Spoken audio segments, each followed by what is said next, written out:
Sir నమస్తే. So తమిళనాడులో విజయ్ గారి గెలుపు మీద మీ అభిప్రాయం అంటే ఏం చెప్తారు? చాలా గొప్ప గెలుపండి. 2 ఇయర్స్లో పార్టీ పెట్టి ఈ స్థాయిలోకి వచ్చాడంటే మామూలు విషయం కాదు. అక్కడ ప్రాంతీయ అభిమానం బాగా ఎక్కువ. ఎప్పుడైతే విజయ్ని ఇబ్బంది పెట్టారో ఆ ఇబ్బంది ప్రజలు మాకు కూడా పెడతారు, ఈ పార్టీ వాళ్ళు, ఈ పాలకపక్షం వాళ్ళు అని చెప్పేసి విజయ్కి పట్టం కట్టడం చాలా గొప్ప పరిణామం అండి ఇది. అక్కడ 2 పార్టీలు నాటికిపోయినాయి, అన్నాడీఎంకే డిఎంకే కాదనుకొని కూడా. అవును, మొక్కు చూపారు ప్రజలు. అవునండి. ఎందుకు అంత నమ్ముంటారు ప్రజలు అక్కడ? ప్రజలు అంటే ఆయన్ని ఎందుకు నమ్మారంటే అతను చేసే పనులు కొన్ని.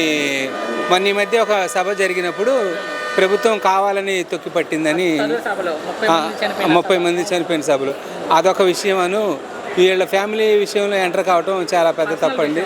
అవును, కానీ ఇన్ని జరిగిన ఆయన భయపడలేదు. ఆయన భయపడలే, చాలా ధైర్యంగా ఉన్నాడు. చాలా గొప్ప సంతోషకరమైన విషయం. మనం ఆ ఎన్నికల ఫలితాలు చూసుకుంటే సార్ ఒకసారి, ముఖ్యంగా యువత పార్టీలకి, కులాలకి, మతాలకు అతీతంగా అంతా యువత మొత్తం కూడా ఆయన ట్రావెల్ అయ్యారు. యువత అటువైపు ప్రయాణించడం చాలా గొప్ప పరిణామం.